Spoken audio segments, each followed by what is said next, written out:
hit record. So basically, we have a third project partner. I'm not sure if she'll be able to join the call for personal reasons, but she did provide us with a list of questions. Okay. Um, so the first question was, obviously, do you consent to be video recorded for our project? Yes, I consent to be video recorded for this project. Thank you. Um, And I will add a disclaimer that anything that I say is not Capital One's opinion, but my own. gotcha. That makes sense. Yep. Okay, so could you first tell us a little bit about what your role is and what kinds of events you typically plan for Capital One? Sure. So I joined Capital One in August of 2025, so Mhm, it's only been a few months. mhm, I focus on our external event series, specifically under our DIB portfolio. So Women in Tech is one of the events that I own, specifically Grace Hopper Celebration. And then I also own our largest event in terms of participation, which is AWS reInvent. And so, what that external participation looks like is an exhibit booth and sponsorship package. So, we work with the show organizer to come up with participation that meets our internal goals, whether it's hiring or selling software. And we put together ancillary events for attendees, so receptions. We make sure executives get to meet with who they need to meet with on site. And then overall, we ensure that associates at Capital One have an opportunity to attend the conference and take part in the education. Oh, so it sounds like you do like a wide range of different things when it comes to event It is. planning. It is. It's a combination of planning like events and receptions and then also managing the trade show components. That makes sense. So we were wondering, what are some of the most like time-consuming parts about event planning for you? Auditing. Mm, Um, so ensuring that your data is correct across various systems mhm, because you are working in your own internal platforms, mhm, but then every show organizer uses a different system to book hotel room blocks. And you might have five for a conference, or you might have over 280. whoa. And that's, it just can be difficult with change of hotel schedules and things like that. So auditing to make sure everyone's registered, everyone's paid, Mhm, hotel rooms are booked, hotel rooms mhm, are paid, hotel rooms nights are accurate. Um, and then just, yeah, working across various systems. mhm, So there's a lot of auditing mhm, that takes place across Excel spreadsheets. that makes sense. Okay, so are there any tasks that you personally find repetitive or frustrating to have to do like over and over again? So, in this job, it's too early to say, but in my past life as a trade show manager, Mhm, where I sold and ran the trade show, mhm, so all of the exhibitors were in my purview, I had about 600 customers in my area, mhm, and it was really challenging to answer the same logistical questions mhm, over and over. You can have scripts that can help with that baseline, but when you're answering 100 questions or 200 over the course of a 6 month planning cycle mhm, that are like, what are the dates of the show? How do I get my freight to the show? Can I order catering? It's really challenging when someone could just control F the PDF of the service kit. mhm, So, you know, a lot of the same questions, but then there are a lot of nuances. And that was my entire job as a trade show manager mhm. was answering questions for exhibitors who could not figure out what the service kit was telling them. That makes sense. Yeah. So speaking of external people like caterers and maybe photographers, Mhm. how do you communicate with them and other vendors like during the event, before the event, after the event? Yeah. So prior to the event, it's always email, maybe a touch base with a Zoom or a phone call. Hmm. But we like to keep receipts in the events world, Hmm. having everything in black and white.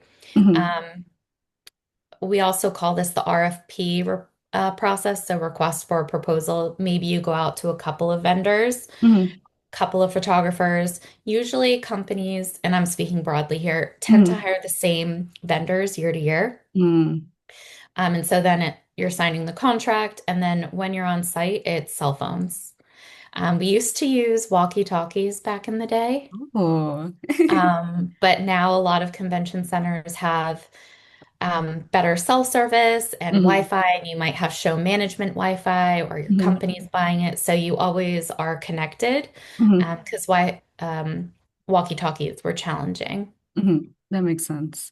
Yeah. Okay, so let's say you're hosting an event and there's some kind of last minute change. How do you communicate that maybe with like the guests and maybe with the vendors and things like that? Yeah, so when I owned the show and Hmm. was running the show, the mobile app push notifications were how we notified all attendees. Hmm. Internally, if it was staff, it was really more of a need to know. So you would have certain group text chains, Hmm. specifically with your director of meetings, Hmm. who owned the whole convention and those relationships with the convention center. Hmm. Um, from the exhibiting side, so from the Capital One perspective, we use WhatsApp. So if we're Hmm. communicating with our attendees, say, for instance, hey, we need more volunteers in the booth, Hmm. we'll send a WhatsApp message to everyone attending. Hmm. That makes sense. Okay, so how are you ensuring that attendees get like accurate information when it comes to like maybe parking, venue, dress code, and things like that? Yeah, so definitely better equipped on the show management. Like that was a huge part of my role. Hmm. Um, it was wrapped into a few layers of communication methods. Hmm. So, website, mobile, and then what we call the final note before you go communication. You may send a couple with the person's badging information and the Hmm. registration hours and Hmm. where that's located, but then kind of like the whole breakdown of what you can expect. So, what's the dress code? Where can you park? Is there luggage drop off? Hmm.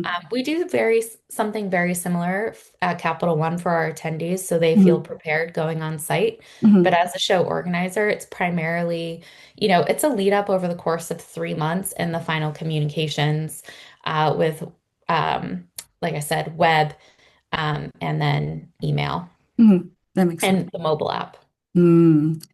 Okay, so per event, how much time do you think you spend going to just replying to people, answering questions, trying to organize things the day of, and things like that? Yeah. In my last role, it was an 18-month show cycle. So Hmm. you would start about 6 months prior to your current year's event, planning for the next year. Yeah. Um, and you would spend, once your event concluded for the year, you've switched over to say 2026. I Hmm. would spend an entire year, 40 hours a week, Hmm. 52 weeks out of the year. My whole Hmm. job was focused on communication and planning for that event. Whoa. It's a little bit different when you're an exhibitor because you Hmm. don't own as many components on the event. So Hmm. our team produces, depending on the year, say 25 events that we Hmm. participate in. And so while we might have a year-long show cycle or 9 months, Hmm. we're not nearly, I'm not nearly spending as much time per event, Hmm. if that makes sense. Just because, Hmm. right, it's one exhibitor and one booth and one Hmm. sponsorship and a few Hmm. speaking sessions Hmm. versus 1,200 exhibitors Yeah. and their lineup of sponsored sessions and Hmm. product displays and things like that. Gotcha. So a lot less time as an exhibitor Mhm. and a full year, Yeah. my Whoa. entire year. That's crazy. I Yeah. didn't realize that. Okay, so another question we had was after an event ends, what are some of the things that still keep you busy? Like maybe like payments, photos, anything that you have to still Yeah. work on. Well, you named the top two, right? So, coming out of something like Grace Hopper, making sure we have the photos so Mhm. our social and brand teams, as well as any of our sponsored speakers, Mhm. can queue up their social media posts and kind Mhm. of phase them in, Mhm. making sure we have paid everything we need to pay and submit those. Mhm. And then what is known in the industry is like a post mortem. Mm, So you do a full event recap, you do mhm, your stats, the highs, the lows. You also have a survey, so you're pulling feedback from that. mhm, Um, and you're showing the success of your event, but also lining up what you can realistically get done in your planning timeline for the next year. So mm, if there were critical issues, say, as a show organizer, we didn't have enough registration desks one year and people waited hours to get badges. mhm, So lining up where we could put more registration desks in the future. Or for instance, also as a show organizer, we um, we had issues with fresh food delivery mhm, because it was a food show. And so our general service contractor, Freeman, mhm, that's they're also known as a decorator. They're the ones that put the like build the city inside the trade show. They mm, were dropping fresh food like poultry because it would be fried for chicken vendors at 2 o'clock in the morning and doing delivery receipts.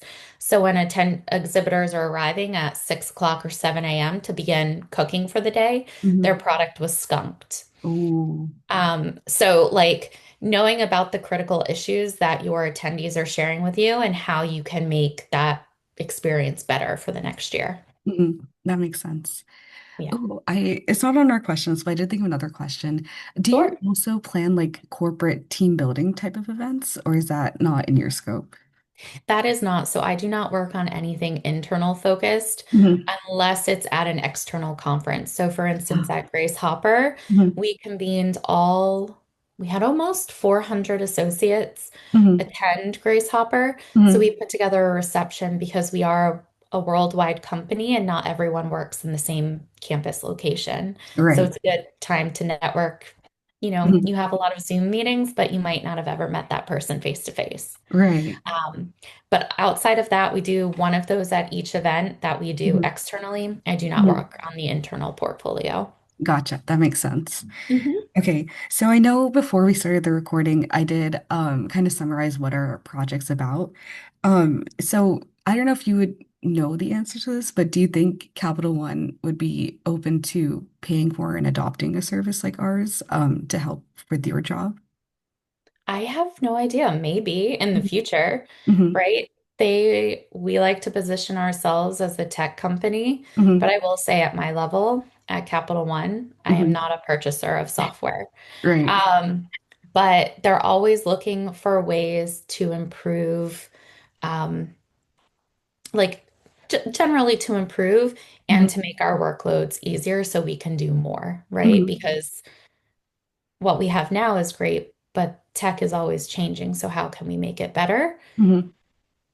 to bring us to the next step? Gotcha. That makes sense.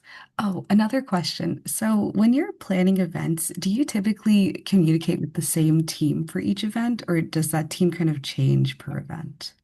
It does change per event. Mm, Um, so uh, internally, we kind of assign different project leads because the focus of each event is different. hmm. And so within our events team, we have different project leads, but then internally on our tech teams, we have designated tech leaders Hmm. that we call our account executives for the event. And they will Hmm. kind of help us figure out what the messaging should be, right? Because they're heavily invested in whatever tech we are producing and working on. So Hmm. how can we wrap that messaging into our experience? And Hmm. then our brand team, which Hmm. is are the creative brains behind everything we do, from swag to booth to all of the Capital One touches you see everywhere. Hmm. Um, they take what we're saying and what our account executives from tech are saying, and they wrap that into the overall experience. That makes sense. So, and make sure it's Capital One branded and approved and Hmm. legal is okay with it and all the things. That makes more sense. Yeah. Okay, and then one of the last questions Nirali came up with was she listed some of the features that we were thinking of implementing in our application. Okay. She was wondering if you had any opinions on these features, or maybe if there are any that we mentioned that are more useful to you than others. So some of the ones that Sure. she came up with were auto answering the FAQs for your guests, Having reminders for the vendors and sending them updates with our AI. Having something to make event schedule sharing easier for you.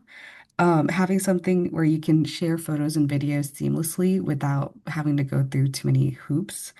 Something for guest engagement like polls, playlist creation, messages, surveys, and then something for helping you to track the budget or track your task checklists and things like that. hmm okay, can we take it in a few smaller chunks? Because I definitely had thoughts on each. So if we could do the Yeah. first two and then I can reply back, and then we can do the next chunk. Okay. Okay. Yeah, that makes sense. Yeah. Okay, so the first two were auto Um, answering. Oh, sorry. so sorry, just a note. Do you want to do it in another way where you can rate each out of 5 or 10? Up to you. Oh, that's smart, Stu. Oh, yeah. In terms of importance, sure. Hmm. Yeah, Yeah. Okay. sure. Okay, so the first one was auto answering FAQs for your guests. Yeah. So I'll use a scale of like 1 to 5, Hmm. with 5 being like very important and 1 being not important at all. Hmm. 5. I will say, as a show organizer, we did use an AI tool embedded over the website that Hmm. was very helpful in Hmm. answering questions from attendees and exhibitors. And if it could Hmm. not figure out the answer, it sent an email to the correct team for Hmm. us to like answer and help that attendee. Hmm. And that very like having that the last 2 years in my last job was so incredibly helpful. Hmm. But expanding upon that would be even better. Ooh, okay, makes sense. Mhm. The next one was vendor reminders and updates. Yeah, so this one gets a little complicated Hmm. for a show organizer. Um, just because I think it's super important. Again, a 5. Hmm. You might just have like 30 vendors. And so they have their own communication schedule and important show updates. Hmm. So we do it manually right now, right? Where we're like, you can only communicate with an attendee, like with exhibitors 2 times or an attendee 2 times, and here are your blackout windows. Hmm. Um, so finding a better way to do that would be very helpful. But I will say it's a lot of volume. Mm. So, like, it could be a lot of vendors, a lot of communication schedules, a lot of important deadlines. And Hmm. then also, when you're a show organizer, we have a very challenging problem of that people are so used to spam that they delete everything from the vendors, Hmm. um, and then they don't get those important updates. Mm. That makes So sense. if it could somehow be filtered better through the show organizer Hmm. emails, that would, yeah. Because when it's coming from Freeman.com, people just be like, delete. Yeah. Or, like Floral Expos Hmm. Chicago.com, delete. And Yeah. like they need that information. Right. That makes sense. Okay. The next feature was event schedule sharing. Yeah. So I can tell you every show does it on an Excel spreadsheet, and Mm. T puts it on the website. And Hmm. so you're constantly updating in multiple areas, and it leaves a lot of room for error. Hmm. And then you may have a mobile app where you're also entering it. Or you may have an open AI where it pulls that information from the website, Hmm. but then the format is wonky. So critically important, 5 would make updating across at least 3 different areas so much better. Hmm. That makes sense. Okay, next we have photo and video collection, something to make sharing the after event photos seamless for you. Yeah. Um, At Capital One, it's a little complicated because Hmm. so much of our stuff as a financial institution is locked down. So file sharing of any kind is extremely challenging. Hmm. As a show organizer, it was very easy. So, Hmm. like a 1, right? Like we could very easily get all of the photos and videos we needed from the contractors that we had. Hmm. And then through social media as well, it's pretty easy with the use of hashtags and the tagging to Hmm. find. But AI could be really helpful in mining that information from social media for um, the Hmm. different comms teams that would use it. Oh, that makes sense. Mhm. Okay, another point we had was guest engagement. So this includes polls and surveys, maybe making playlists for the guests, messages, and things like that. Yeah. Maybe like a three. I say it Hmm. depends on the education team involved in the sessions. Hmm. So I've worked for some shows that polls are already integrated through like the mobile app and the audio visual being used. Hmm. And then other show organizers want to lock it down so it's only available to the attendees in the room, and that feature is not available currently on any platform out at Hmm. market. Hmm. I'm so sorry. 1 second. You're good. Yeah, yeah.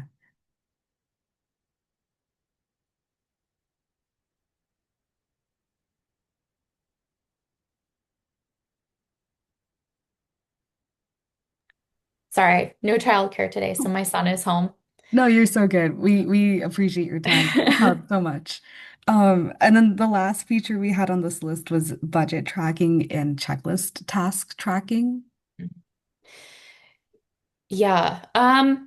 So you'll get a dump Hmm. usually like throughout a show cycle and then at the end of all of your invoices outstanding. Hmm. And vendors aren't always good at sending receipts. Hmm. So I will say restitution usually takes about 3 months. It's like a very long process. Hmm. So that would be helpful, like a four. Okay, that makes sense. And then the last point our partner had on this list was that we are trying to make like a web app that we're hosting online. So Hmm. would it be okay if we were to send you the link once we've put it up online and maybe if you want to just play around with it and Sure. that's awesome. Yeah. Um, okay, so I think on our question list, I've run out of questions. But Steve, do you have anything you want to add? No? Yeah, I mean, I already don't know a lot about, this field, but like listening to you actually clarified a lot of things about how I would know the back, the, wouldn't call it back end, but like the logistics of like these big shows to work. So I guess, knowledge learned. Thanks. Yeah. Oh, Oh, absolutely. yeah. I'm glad that was helpful. And I did That try to was really use helpful. very specific Hmm. industry knowledge, but also since I'm new to Capital One, this is definitely more from the show organizer Hmm. Mm. experience in my past roles. Yeah. Um, Because but yeah. yeah, Because I'm glad. we've interviewed a lot of the Greek life representatives here at USC, and it's interesting to see like some things which they prioritize are different from the things that you would prioritize in the corporate world and like the Mhm. different systems that exist. But we don't want to take up any more of your time, and we are so, so, so grateful that you decided to take this call with us. Like So, words are not there to just describe how thankful we are. Um, and with that being said, we do hope you have like a wonderful Thanksgiving. you as well. Thank you You so as much. well. And I understand where we're coming from. I'm just about to wrap up my Yeah. capstone as well for my CEM Ooh. AP. So Ooh. it's a year-long program. It's Mhm. 2 classes. I'm at like 12, 13 pages. It's a Wow. professional certification Hmm. on top of one I already have. And I Hmm. had to interview people. So I feel like this was paying it forward. Um, Oh my God. so totally happy to give you Mhm. guys some professional events knowledge to help round out your project. Thank you so, Thank you so so much. much. Yeah, You're and welcome. I will send you the link to our project whenever we finish it, if you just want to like play around with Cool. it for fun. Yeah, absolutely. Well, good luck. And are you turning this in soon, like almost at the end of the semester? Yeah, so we Okay. have our in-class presentation next week, and then our like source code and everything wrapped up in a pretty package is due, I think, on the 15th. And then that's the end of our semester here at USC. So we're like cutting it close with these deadlines. Fair enough. Well, have a wonderful holiday weekend and good luck. Thank you so much, Thank you. Laura. Have a good Bye. day. Bye.